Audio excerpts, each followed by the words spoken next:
भगवान भोलेनाथ को बेलपत्री किसने चढ़ाई थी? सबसे पहले बेलपत्री भगवान भोलेनाथ को किसने चढ़ाया? तो आइए जानते हैं, इस वीडियो में हम आप लोगों को बताने की कोशिश करेंगे। तो हिमालय नाम के राजा एक थे और उनकी पत्नी थी, तो उनके कोई संतान नहीं थी। तो उन्होंने ब्रह्मा जी की तपस्या की और ब्रह्मा जी की तपस्या करने के बाद ब्रह्मा जी जब प्रकट हुए तो उन्होंने कहा कि तुम भगवान भोलेनाथ की पूजा अर्चना करो और वही तुम्हारी मदद कर सकते हैं। तब भगवान भोलेनाथ की तपस्या की राजा हिमालय ने और भगवान भोलेनाथ प्रकट हुए। तब राजा हिमालय ने कहा मेरे कोई संतान नहीं है। तब भगवान भोलेनाथ ने उन्हें 3 संतानों का वरदान दिया और कहने लगे कि तुम्हारी बड़ी पुत्री होगी देवी गंगा और दूसरी पुत्री होगी पार्वती और एक बेटा होगा। और ये कहकर भगवान भोलेनाथ अंतर्ध्यान हो गए। फिर राजा हिमालय के पत्नी की एक पुत्री हुई जिसका नाम उन्होंने देवी गंगा रखा, और फिर उनकी दूसरी पुत्री हुई जिसका नाम पार्वती रखा हिमालय ने, और फिर उनके एक पुत्र हुआ। तब वहीं पर जब पुत्र हुआ तब दोनों बेटियां उनकी दोनों पुत्री बड़ी होने लगी, और बड़ी होने के बाद राजा हिमालय को उनके विवाह की चिंता होने लगी। विवाह की चिंता करते करते एक बार भगवान नारद मुनि टहल रहे थे आकाश मार्ग से, और उन्होंने क्या सोचा, नारद मुनि जब आकाश मार्ग से टहल रहे थे तो उन्होंने सोचा कि चलो राजा हिमालय के घर हो आते हैं। तो उन्होंने राजा हिमालय के घर पहुँचे नारद मुनि, और राजा हिमालय ने उनका खूब स्वागत किया। खूब स्वागत करने के बाद राजा हिमालय ने कहा नारद मुनि से कि मेरी दोनों पुत्रियां अब बड़ी हो गई हैं, विवाह लायक हो गई हैं, तो इनका हाथ देखकर बताएं कि इनका विवाह कैसा होगा।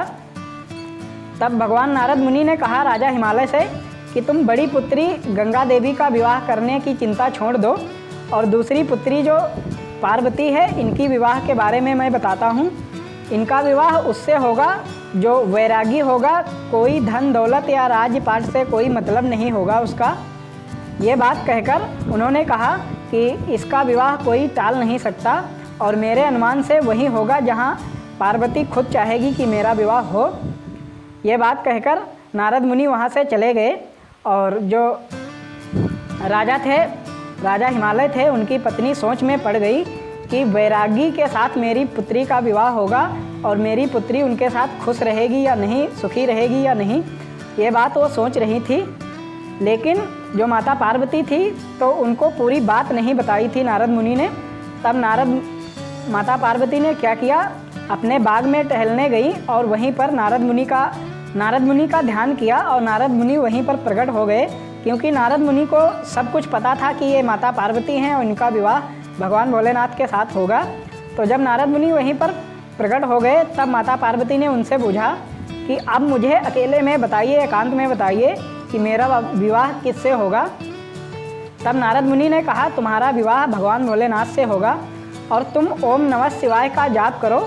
और उन्होंने अपने शक्ति द्वारा एक शिवलिंग दिया और कहने लगे तुम यहीं पर पूजा करो और बेलपत्र तोड़ कर लाओ और उन्हें चढ़ाओ, और यहीं पर उन्हें ओम नमः शिवाय का जाप करते रहो। जब भगवान भोलेनाथ प्रसन्न हो जाएंगे तब तुम्हारा विवाह उनसे होगा। ये बात कहकर नारद मुनि वहाँ से चले गए।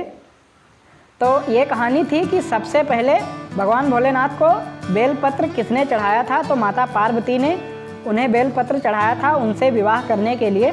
नमस्कार दोस्तों, स्वागत है हमारे एक और न्यू ब्लॉग में। अगर वीडियो अच्छा लगा हो तो एक लाइक करें, चैनल पर पहली बार आए हैं तो चैनल को सब्सक्राइब करें, ताकि ऐसी ही कहानी हम आप तक सबसे पहले लाते रहेंगे।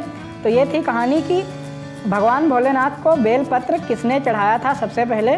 तो इस वीडियो में हमने आप लोगों को बताया, और भगवान भोलेनाथ का विवाह की कहानी हम अगले वीडियो में बताएंगे। तब तक के लिए कमेंट में जय भोलेनाथ ज़रूर लिखें।